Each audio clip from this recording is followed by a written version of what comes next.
All right, let's talk about Justin Fields. He's back, right? I mean, what a day for the Bears. What a time to be alive if you're a Bears fan after such a tough start to the year. Obviously, first two games were just brutal. Well, first three games. I think I blocked the Chiefs game out of my mind. But yeah, first three games were brutal for the Bears. And then week four looked great until obviously it fell apart at the end. This game kind of felt like it was going to go that way for a minute as well, but it didn't. And Justin Fields has started to really look like last year's Justin Fields again. He's making some good plays and making some good plays with his arm, which is kind of always the question with Fields. The play you see on the screen, it's going to be a cover two man play, and I got to be honest, some rough safety plays, some rough defense in general from the Washington Commanders. That was a part of this, where you're going to have a one-on-one matchup on the outside. It's DJ Moore in the one-on-one matchup. When I first watched this, without seeing the other angle, I thought this was just a blown coverage. But watch how when Fields takes a snap, you see, no, DJ Moore is just winning by that much. He made a move and just got wide open right there. So, again, you could certainly look at this and, consider it a negative in the sense of like, oh, well, your receiver just got wide open, so how much credit do we give Justin Fields? Well, you still have to make the throw, right? And as you see, Fields does make a perfectly accurate throw. And again, for DJ Moore, I know that, say what you want about Washington, but, going up against Benjamin St-Juste, that's not a bad player that you're going up against. It didn't look great on display, but that was, a pretty good corner that DJ Moore made look like a guy who shouldn't even be starting. And also, again, perfectly accurate throw from Justin Fields. This one's going to be another one. This is a good example of, I thought Washington definitely had some, real rough defense when they're playing zone coverage. Guys not fully understanding where they should be and just not communicating. Again, there's several ways you can do this, but usually you want to all be on the same page. And for a Ron Rivera defense, kind of the one I feel like credit that he usually deserves is that, even if he doesn't necessarily have the most talent on defense, they know what to do. They know how to communicate, and they know where they should be. Well, not on Thursday. Again, it's zone coverage, and, I want to go on the other side, too, and say we got to give credit to this Bears offensive coaching staff. A coaching staff that's gotten criticized pretty heavily through the first month of the season, but I think they deserve a lot of credit for some of the concepts they were pulling off here. Just this one on the screen, you see right off the bat why it could be trouble. There's one safety on that side of the field. You have two receivers running deeper routes on either side of the safety. You can't cover both of them, so that's how you can sort of force Washington to be in a tough situation.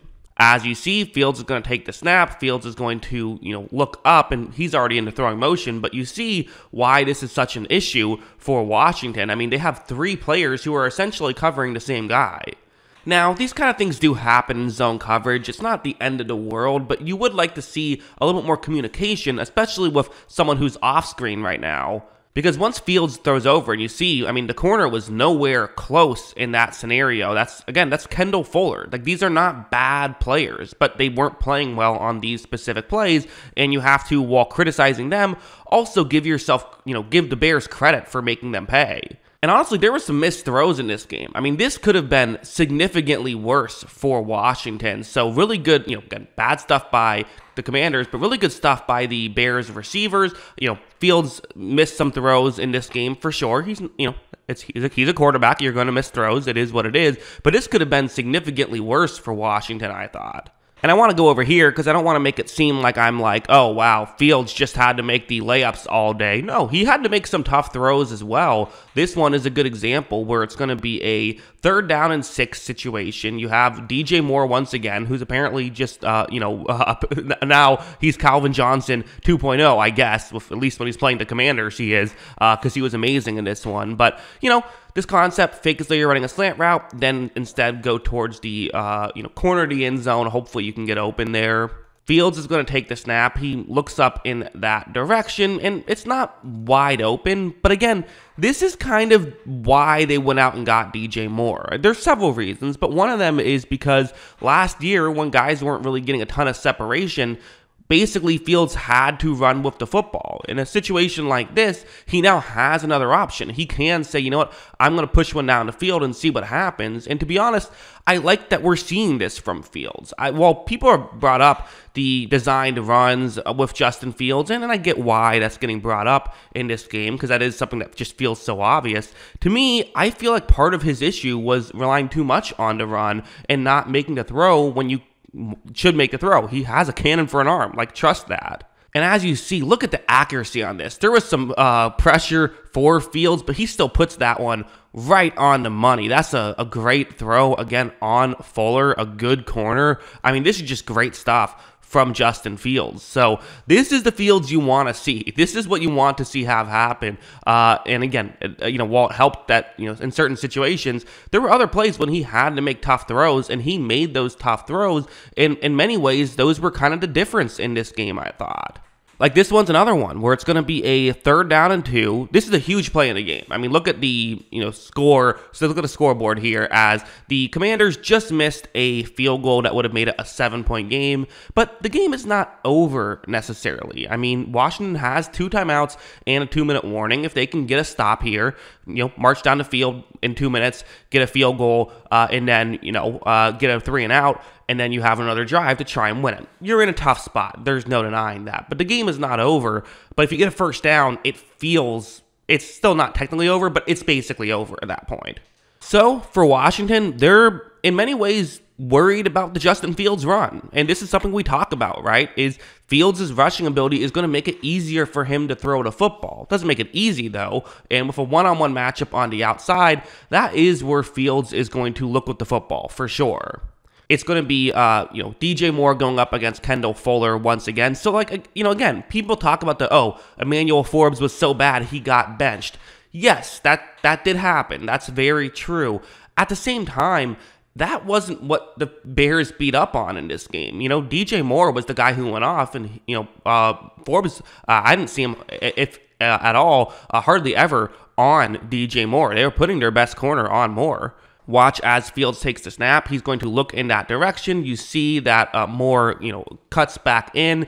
This is timing. Definitely, I thought Fields timed this very well. And for Fuller, I think in some scenarios, if this is the, first quarter of a game, he might play this one a little bit more cautious, maybe, still try to knock the ball away, but try to make sure he makes the tackle. But remember what I said, this 3rd down and 2 situation, again, it's not over if you give up a 1st down. You don't want to give up a touchdown here, but it's the time when you can take a chance, right? Taking a chance here, I actually have no issue with this decision. And to me, he nearly gets it. That's great defense if you're going to make that decision.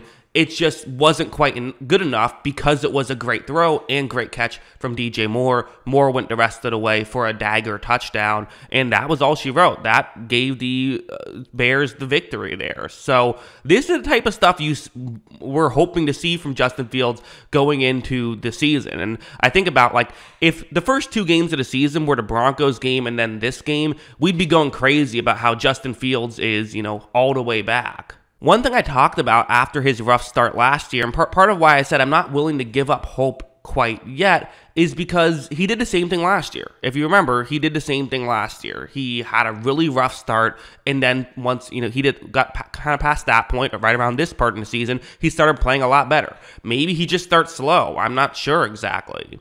I think it's fair to say, if you're a Bears fan, he still needs to be way more consistent. He does. And while there were other issues in the games that went poorly, he also was a factor in those, things that went poorly. Just like in this game, the talent around him was a factor in why things went well. But you'll take an inconsistent quarterback over just a bad one every day of the week. I'm sure he has to drive you crazy if you're a Bears fan of just the up and down nature that his play has had.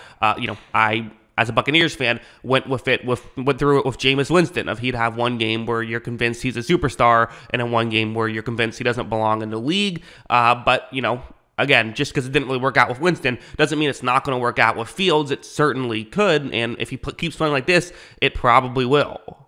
And to be honest, looking at his upcoming schedule, it gets a lot easier. I mean, he's probably going to go off a little bit with the Vikings, Raiders, and Chargers being the next 3 defenses he has to go up against.